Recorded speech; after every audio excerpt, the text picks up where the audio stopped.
Historia nocturna.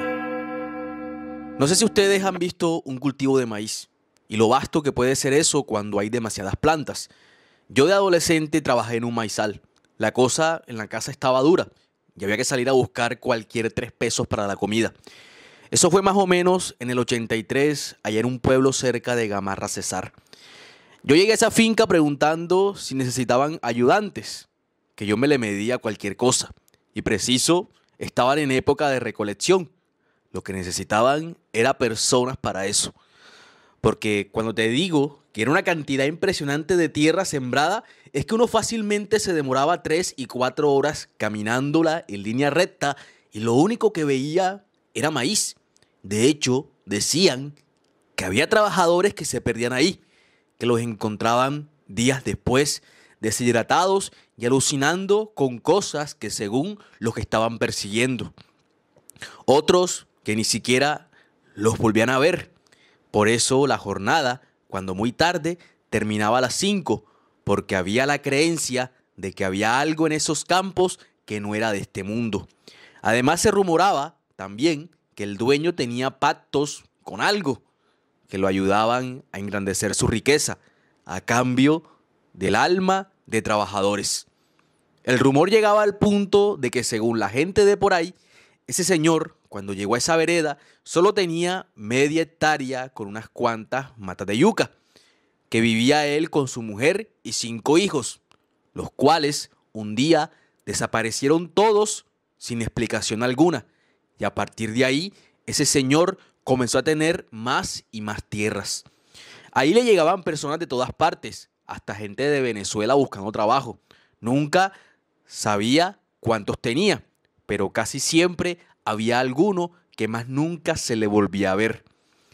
Yo ese cuento en realidad lo supe después de lo que me pasó, porque de yo saber todo eso, ni de loco me ofrezco a trabajar ahí, sino que yo podía tener unos 14 años y estaba desesperado porque mi mamá estaba enferma, mis hermanos con hambre y mi papá ya no daba abasto para rendir lo poco que se ganaba.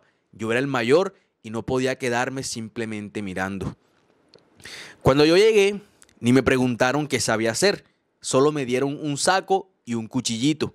Mañana en la mañana cobras, me dijeron, y me fui con una cuadrilla de hombres maizal adentro.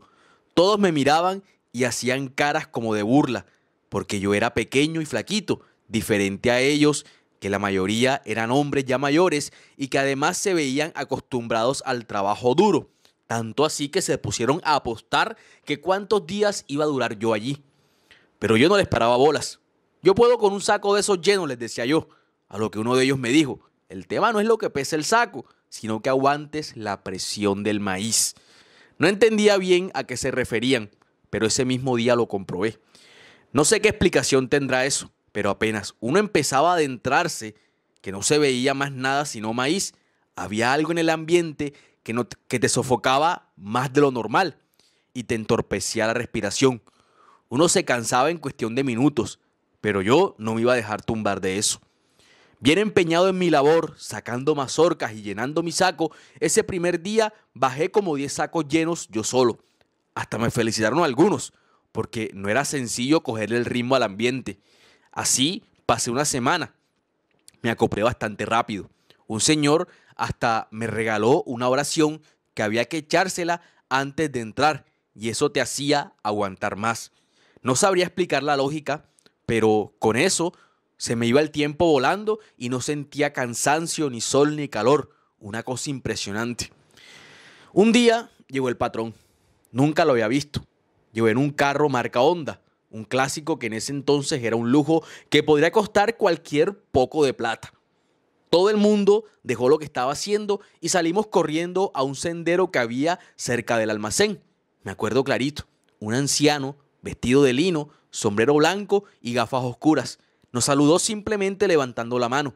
Miró de un lado a otro como contando la cantidad de trabajadores que había y después llamó al administrador. Le dijo algo en voz baja y este se volvió a nosotros gritando que había que recoger el maíz del barranco esa noche, que ese se pagaba el triple, que quienes iban a estar en ese grupo. Yo pensé que todo el mundo iba a dar un paso adelante, pero vi que de los 50 que estábamos allí, solo 5, los de más edad, fueron los únicos que lo hicieron. Necesitamos mínimo 12 personas, dijo el administrador, y ahí dieron el paso 3 muchachos más que venían de Mates, otro que venía de Santander y yo que quise probar suerte.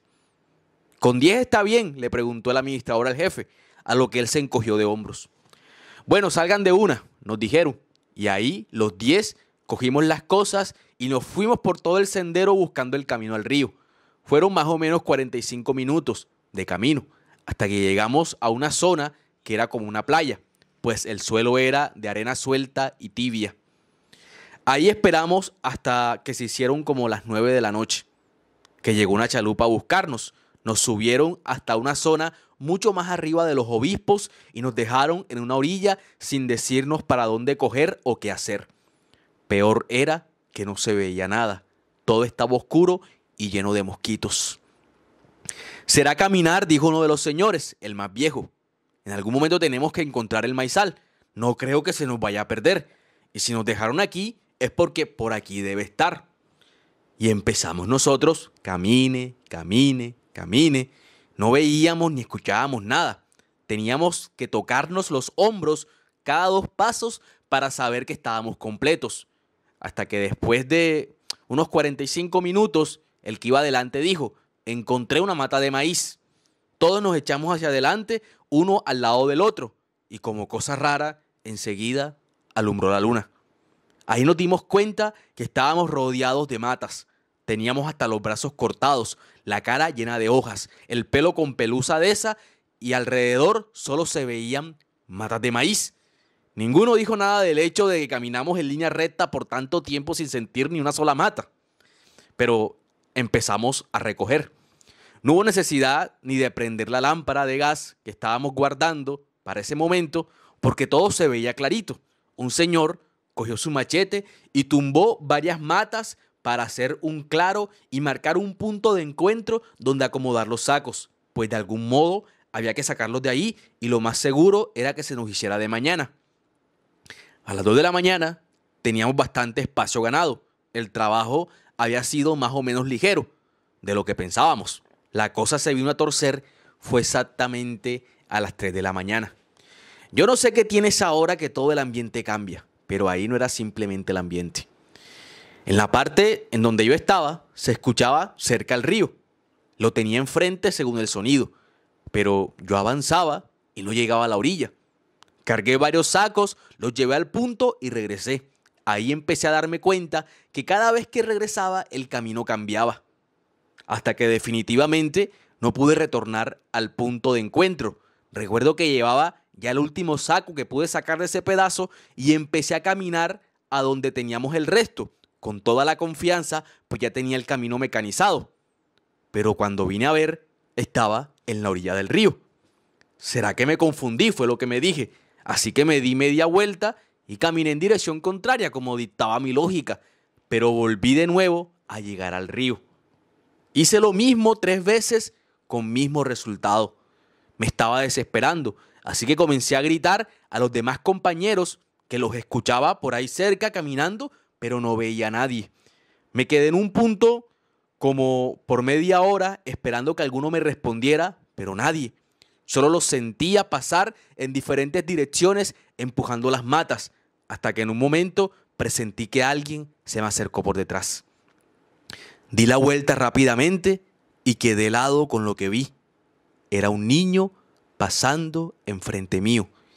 Iba como jugando en medio del maizal, saltando, brincando y tarareando una canción. Era pequeñito y daba la apariencia de unos 5 años. Estaba descalzo, apenas en calzoncillos. Me vio y salió corriendo y nada más vi las matas sacudirse de un lado a otro mientras los pasos se alejaban. A mí se me paralizó el corazón. Solté el saco y empecé a correr otra vez tratando de salir de ahí, pero sin importar la dirección que tomara, volvía a estar en la orilla del río. No me atrevía a lanzarme porque la corriente se sentía demasiado fuerte. Además sabía que era profundo y que había animales allí, pero la tentación de hacerlo era grande, tanto que varias veces tomé el impulso, pero me aguantaba. Así fue Como me quedé sin saber qué hacer, con ganas de llorar, me senté en el suelo a punto de soltar un grito de desesperación y me acordé entonces de la oración que me habían enseñado. Era una consagración a Cristo. La dije varias veces y justo después escuché la voz de uno de los compañeros llamándome. ¡Pollo! Ahí me decían así, el pollo. Lo escuchaba desde todas partes. Yo daba vueltas con la mirada y no lo veía, hasta que de repente lo vi. Siempre estuvo ahí, en el claro. Me dio tanto alivio verlo. Estaba sentado en los bultos con cara también de desespero, aterrado y rezando con un rosario en la mano. Me decía que no entendía por qué todos empezamos a correr de repente de un lado a otro, que estaba preocupado porque el resto de compañeros se habían tirado al río, que él solo nos veía correr y por más que nos gritaba, no reaccionábamos. Ahí sentados nos quedamos hasta que se hizo de mañana. A eso de las 6 nos fueron a recoger. Esta vez llegaron 10 muchachos para ayudar a cargar y por alguna razón nadie preguntó ni habló nada de lo que había pasado, ni por los trabajadores que faltaban. Yo fui a cobrar esa tarde y en la fila de la bodega me encontré con 6 de los 9 compañeros que habían ido conmigo en la noche. Estaban todos cortados, golpeados. Uno de ellos tenía una herida profunda en una pierna como si le hubiesen dado un machetazo. De ellos hablé solo con 2. Los otros parecían fuera de este mundo, no daban palabra. Les pregunté que qué les había pasado y me decía uno que él se había perdido, que se desesperó, se tiró al agua y llegó a la otra orilla nadando, pero que no vio nada. El otro, que se veía un poco más afectado, decía que una de las veces que estuvo al borde del río vio una chalupa pasando corriente arriba a esa hora, que él les silbó pensando que eran pescadores, pero cuando la chalupa llegó a la orilla, había en ella 3 niñitos blancos sin ropa, con los ojos totalmente negros, que se asustó tanto que corrió hasta la otra orilla, se tiró y como pudo llegó nadando. Según el resto de cuentos, eran más o menos parecidos. Pero de los otros 3, los que faltaban, no se supo más nada. Yo trabajé ahí cerca de 6 meses y más nunca los volví a ver.